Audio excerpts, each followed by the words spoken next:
y de la vida social, económica y política.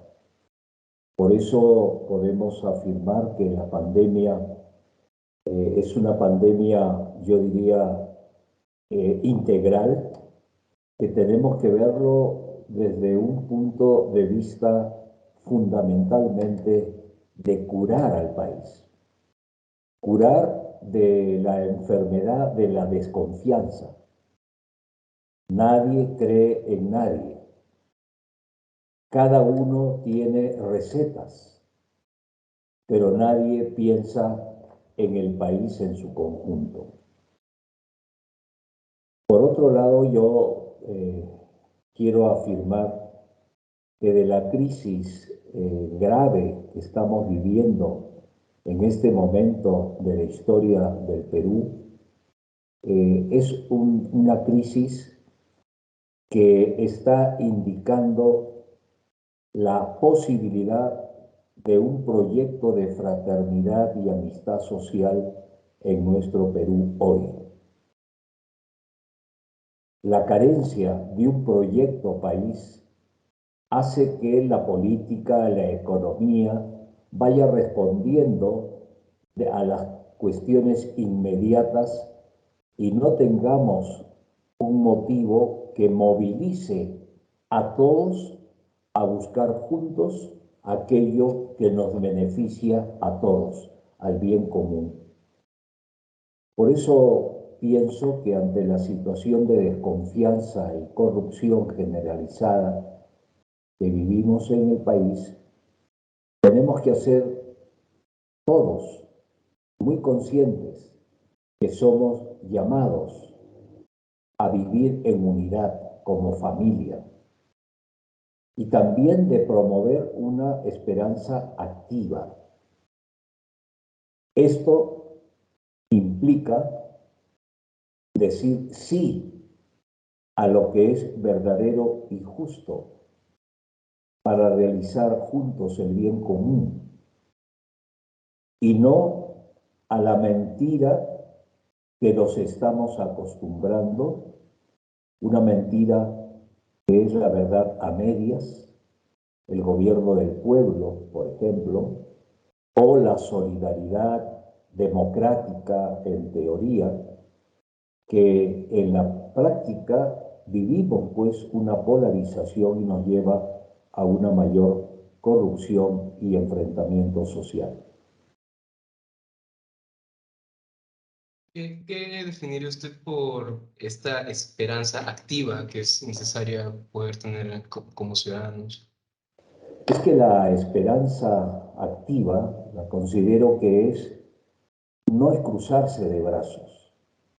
En este país nuestro querido Perú, necesita brazos abiertos a la acción solidaria que exige de verdad una acción inmediata, conjunta, de ponernos de acuerdo, de escuchar los gritos y clamores, no solamente de la tierra que está contaminada, no solamente por el cambio climático, sino por la explotación irracional de los recursos naturales, sino el clamor de una gran mayoría de la población que vive en situaciones de extrema pobreza. La informalidad ha crecido y por tanto tenemos que escuchar esta voz de la población a lo largo de la costa, la sierra y la selva, que nos dice claramente que tenemos que buscar juntos una salida pacífica, democrática, solidaria, inclusiva a la grave problemática que vivimos en el país. Usted también comenta que cree que la situación que estamos viendo actualmente podría ser justamente más perjudicial, ya que imposibilitaría a futuro crear mayores proyectos de unidad, ¿no? Me comenta. O sea, que esto podría ser un precedente, como por decir, un trauma colectivo, de ya no querer volver a confiar en las autoridades, que creo que eso sí pasa, ¿no? Cada vez es más fuerte, más legítimo la desconfianza con las autoridades, cada gobierno tras gobierno se acentúa, parece más, ¿no? Sí, bueno, lo que nos está pasando en estos días es que no acabamos esta grave telenovela que vivimos en el país. Las noticias que se dan es simplemente hechos de delincuencia, hechos de corrupción, que uno cree que ya vamos a terminar y no termina. Esta es una larga historia en que los peruanos y peruanas nos sentimos defraudados en nuestras expectativas de un Perú más justo y reconciliado al celebrar el bicentenario de la independencia nacional. Sin embargo, yo creo que todavía estamos a tiempo para trabajar juntos como sociedad peruana, aprendiendo de nuestros graves errores, de unas autoridades políticas que no responden a la misión que la misma sociedad les ha confiado. No están para servir a la sociedad, sino están sirviéndose de la sociedad. Por eso digo que desde esta grave crisis está surgiendo y debe surgir una propuesta para trabajar juntos en un proyecto de un Perú fraterno donde todos participemos con un objetivo común, la amistad social y el bienestar de todos los peruanos. Así entiendo yo la esperanza activa. ¿Por qué cree usted, por ejemplo, que esto no ha sido posible hasta ahora con las autoridades, el poder justamente construir un proyecto a partir de los deseos, del clamor popular e individual? O sea, tengo entendido que sí han habido, pues, iniciativas, y es más, incluso hasta hace poco, una medida incluso por usted mismo, de poder hallar esta salida pacífica. Creo tuvo una reunión con el psicoanalista, creo, Max Hernández y Castillo, y creo que tampoco nunca llegó a nada, pareciera, ¿no? Porque sigue la crisis, ¿no? ¿A qué se debe? ¿A qué se debe que no se escuchan a la gente, que hay intermediarios y que aún así no funciona? ¿Dónde cree que radica, pues, principalmente este error, esta falla?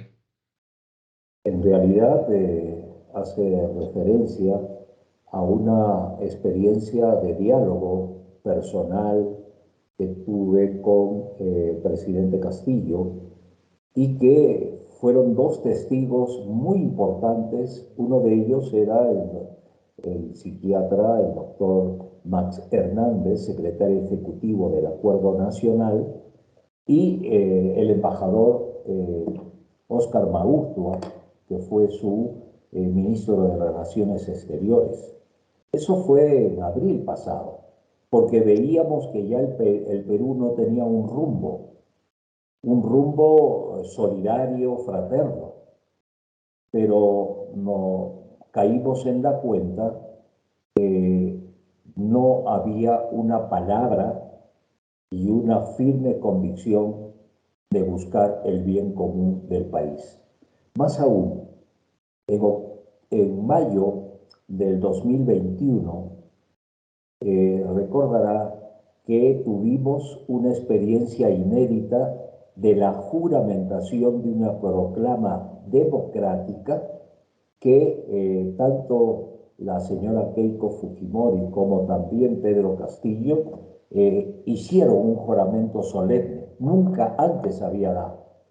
Y esos puntos fundamentales estaban indicando claramente la base mínima, vital, podríamos decir así, para vivir en democracia y enrumbarnos hacia un camino de fraternidad, de justicia y de paz para nuestro país.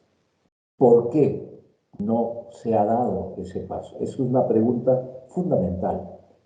Yo diría dos cosas. Primero, porque los que están actuando en la política, en algunos casos con intenciones buenas de servir, se sienten en esa vorágine de corrupción política que atraviesa la historia de nuestro Perú.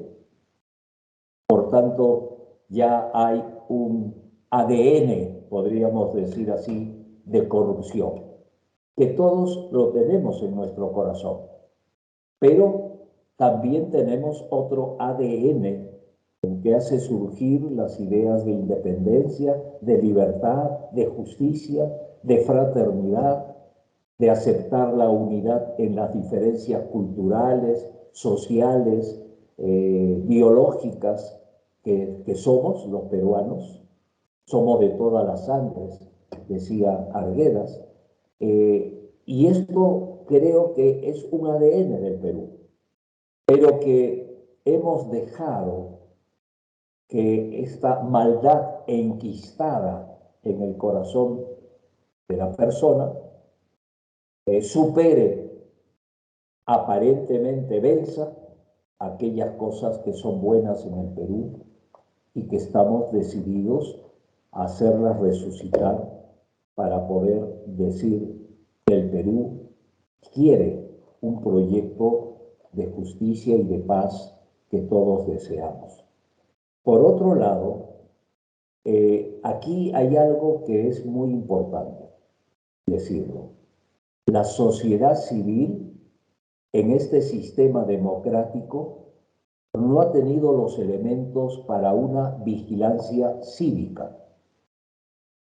Esta vigilancia cívica se expresó en la proclama el 17 de mayo del 2021 con más de 30.000 adherentes. Y yo esperaba mucho más. Yo esperaba que la sociedad civil, de una manera muy significativa, asumiera esta propuesta mínima para vivir en democracia. ¿Esto qué ha pasado? Que la proclama ha salido como decimos, un saludo a la bandera. Yo creo que todavía estamos a tiempo y ojalá sea pronto, la sociedad civil ejerza su derecho y su deber de vigilar no solamente la democracia, sino también los poderes del Estado y también en el conjunto de la sociedad civil.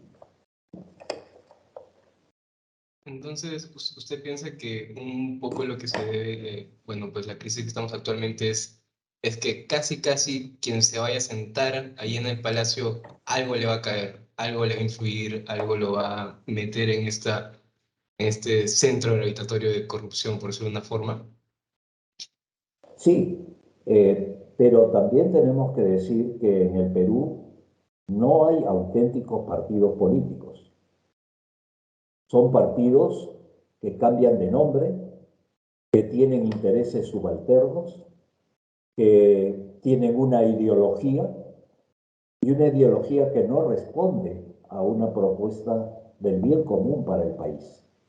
Por tanto, si los partidos políticos no ejercen esta decisión de honestidad que debe tener todo candidato para servir al país, si no tienen una propuesta que incluya a todos, incluso a aquellos que no piensen como nosotros, podríamos decir así, pero que todos busquemos aquello que nos une, que es mucho más que lo que nos puede separar. Me llama mucho la atención el otro punto que mencionó, que habla sobre los mecanismos para la vigilancia ciudadana y vigilancia cívica, porque creo que quienes cumplen un gran rol y que también han dejado muchísimo de qué hablar sobre esto son los medios de comunicación, que Así han es, jugado un rol bien controversial y bien importante antes, durante y después de la elección justamente de Castillo. Que sí, varias sí, personas justamente dicen que ha alimentado, obviamente en gran parte, a la desconfianza, que ha alimentado a la, no sé, a la paranoia política, que ha alimentado a la apatía política. es verdad porque incluso en la misma campaña los medios de comunicación fundamentalmente asusaron esta polarización política, ideológica, que todos nosotros lamentamos en el país. Esta polarización, lógicamente, entra a tallar que los medios de comunicación pueden dar pie a esta mayor enfrentamiento entre políticos. Pero yo creo que mucho más allá tenemos que buscar un cauce fundamentalmente democrático de diálogo. Yo estoy convencido que no solamente son exageraciones de los medios de comunicación, sino también que nos falta a todos un espíritu crítico, un espíritu que sea capaz de diferenciar las influencias ideológicas o mediáticas que nosotros podamos superar. Entonces, yo creo que aquí todos tenemos que comunicarnos con la verdad. La verdad, nos dice Jesús, nos hace libres. Una verdad que es única. Y la verdad es que estamos en un proceso muy inicial de un diálogo nacional para poder erradicar aquellas cosas que son nocivas para la vida política, económica, social de nuestro país. Y uno de los aspectos es fundamentalmente hoy la corrupción. Una corrupción generalizada y que nunca antes se había visto a autoridades del Poder Ejecutivo y también del mismo Poder Legislativo que están implicados en situaciones graves de mafias que ciertamente debe erradicarse en el Perú. Sí, definitivamente. ¿Y cuál cree usted entonces que podrían ser los, pues parece que ya han habido medios, ¿no? Entonces la pregunta es, ¿qué le falta? Hablemos de, no sé, de dos lados. Primero, del gobierno y de la ciudadanía. Hablando del gobierno, ¿qué es lo que entonces le falta al gobierno para poder generar puentes de solidaridad, para poder generar canales, diálogos? ¿Faltan, así, de forma simple, faltan medios, canales o faltan ganas de querer hacerlo? Bueno, en realidad yo podría decir del Poder Ejecutivo en este caso, que ha salido como presidente de la República un profesor que viene del campo y que creo yo que es una propuesta buena, pero que sin embargo desde el primer momento ha dado no solamente la impresión de una irresponsabilidad política. Son más de 60 ministros de Estado en en 10 meses. menos de 12, 13 meses, y algunos con signos graves de corrupción. Y por tanto, son signos también de corrupción en el entorno familiar. Y eso no se puede desconocer. Puede haber una exageración en los medios de comunicación, pero los hechos son relevantes. Y en este sentido tenemos que ser muy claros que el Poder Ejecutivo tiene un poco respaldo de la población. Una gran mayoría de peruanos y peruanas sentimos que la realidad que vivimos en el Perú dista mucho de la imagen del país que el presidente Pedro Castillo presentó en su mensaje a la nación el pasado 28 de julio. No tenía ninguna actitud autocrítica ante las acusaciones de corrupción en el entorno familiar y el no reconocimiento de sus continuos errores, ¿no?, al elegir a sus colaboradores más cercanos como ministros de Estado. Esto hace pues a abundar mucho más en que la reciente renuncia del Premier sin una razón clara y una ratificación posterior es una situación que provoca mayor inestabilidad política, social y económica. Pues sí, entonces pues es muy cierto, la imagen es creo que lo que más ha habido, las quejas que más grandes han habido, la falta de dos cosas, de autocrítica, la falta de liderazgo, la falta de consecuencia, por decirlo así, ¿no? Del presidente. ¿Cuál diría usted entonces que es lo que debería o que podría, o que recomendaría usted que se pudiera hacer desde el Ejecutivo ahora para justamente poder generar acciones de solidaridad y de bien común con la ciudadanía. Desde el lado del Ejecutivo, ¿qué podría hacer el Ejecutivo ahora? ¿O qué debería, mejor dicho, hacer? Lamentablemente debo afirmar que ya ha pasado casi 13 meses de gobierno del Poder Ejecutivo y la historia, la cronología de hechos hacen inviable en este momento un diálogo en un nivel que convoque a todos los actores sociales en nuestro país.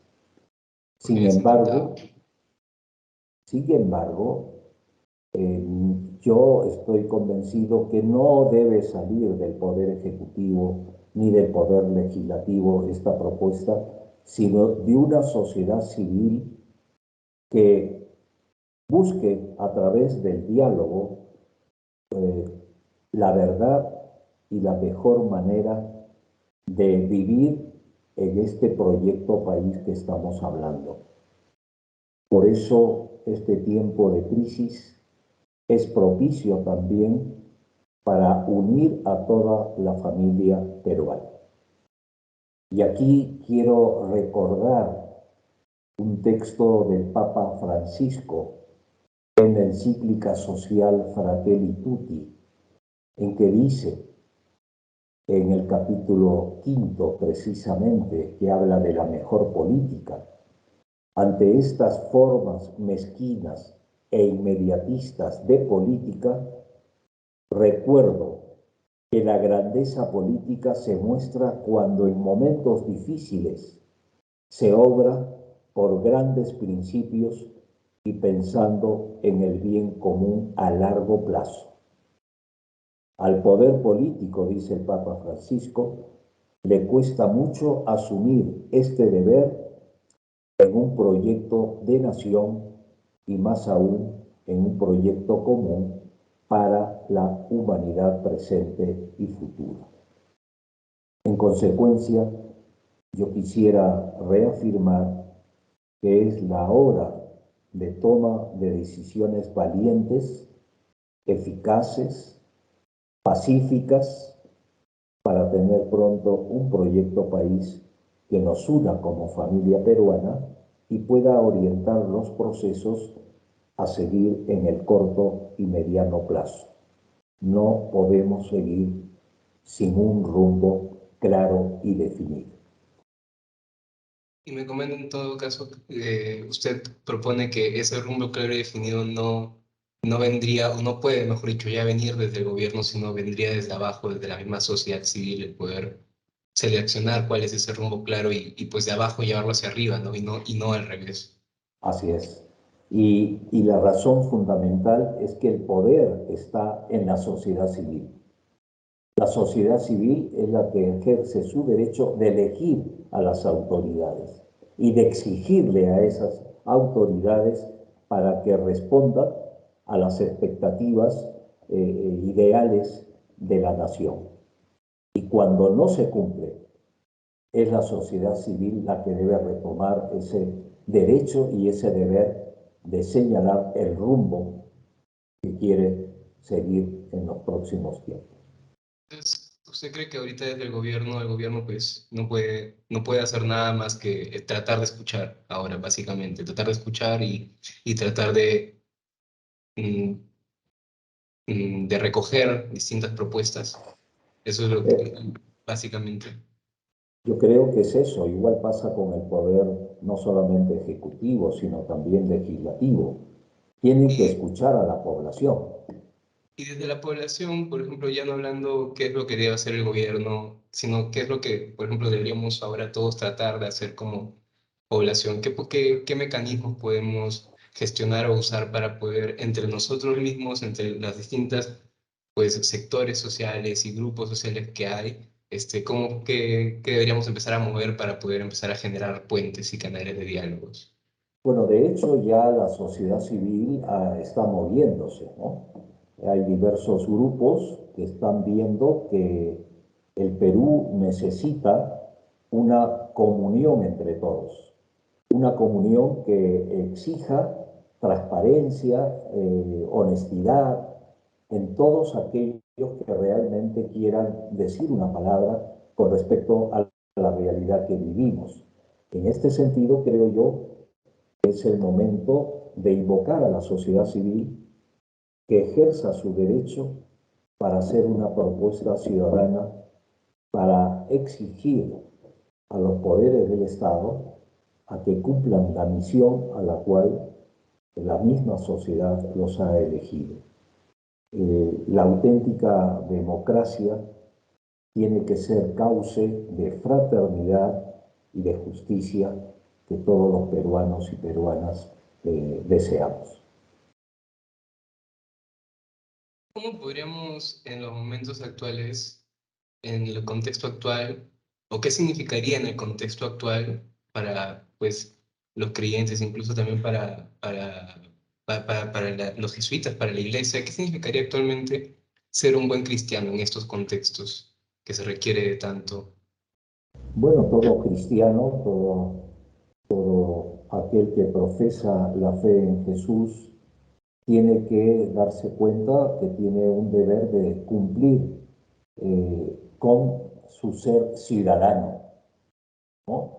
La ciudadanía nos hace ser conscientes que conformamos una sociedad. Y si hay algo que Jesús nos enseña, es pensar y actuar en términos de comunidad, ¿no? Esta es una prioridad fundamental. Somos comunidad.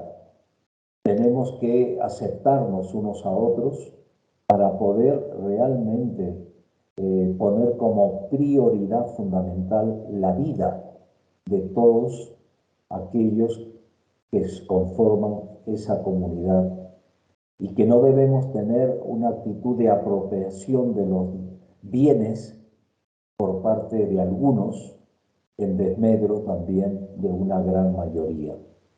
Por tanto, desde nuestra fe sabemos que hay que luchar por una sociedad más justa, más fraterna, que tenemos que sentir de verdad que la política es la búsqueda del bien común. Y en este sentido tenemos que ser muy conscientes que es verdad, los obispos, los sacerdotes, no podemos entrar en una vida política partidaria, pero como dice la doctrina social de la Iglesia y el Papa Francisco, esto no nos exime a una responsabilidad social de buscar el bien común de todos los peruanos y peruanas.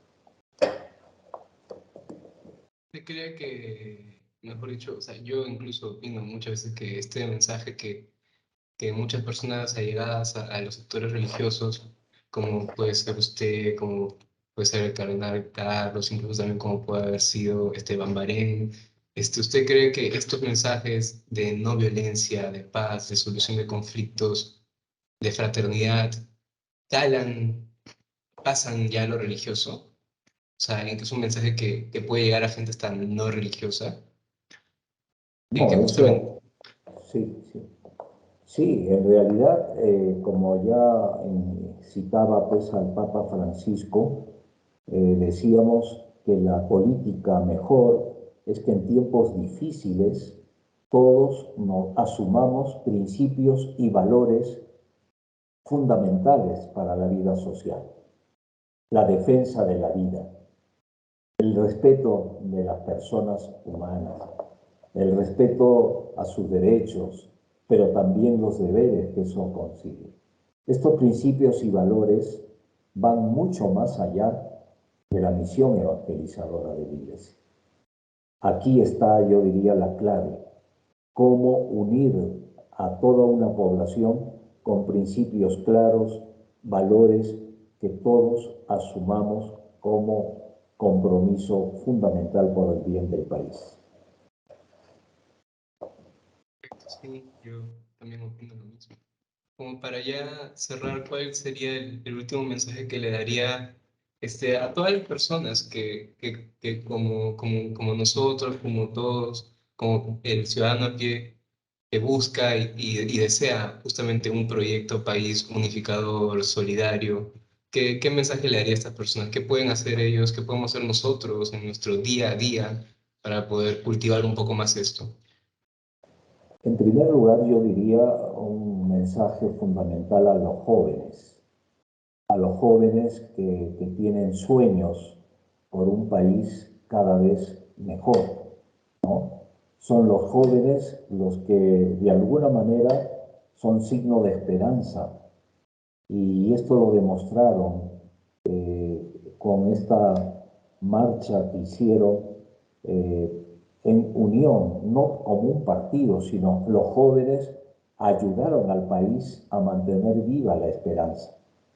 En segundo lugar, las instituciones, sean políticas, privadas e incluso eclesiales, tenemos que ser capaces de escuchar al pueblo, de escuchar los clamores, de percibir esas lágrimas de mucha gente que está saliendo adelante en situaciones heroicas.